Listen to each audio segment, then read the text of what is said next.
বন্ধুরা দেখো আমরা যাচ্ছি এখন মন্দিরে। হ্যাঁ এই দেখো আমরা রামকৃষ্ণ আশ্রম মন্দিরে আসছি। হ্যাঁ এই দেখো কি সুন্দর ফুল গাছ। এই যে রামকৃষ্ণ আশ্রমে আমরা আসছি। এই দেখো এই দেখো সব আমরা যাচ্ছি রামকৃষ্ণ আশ্রম।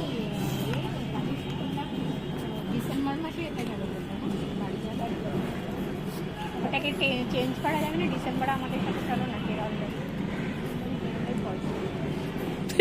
ওই বাড়ি আমরা তো বাড়ি যাবে না, ওইটাকে কেরল ওই সময় ছেলের 10 দিন ছুটি, সৌমর 10 দিন ছুটি, তো ওইটাও তো এই দেখো আমরা এসে কথা বলছি দুই বন্ধু।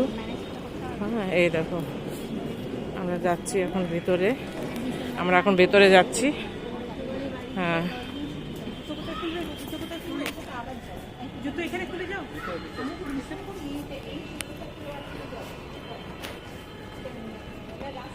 আমরা এখন জুতো খুলবো, জুতো খুলে আমরা ভেতরে যাব এখন।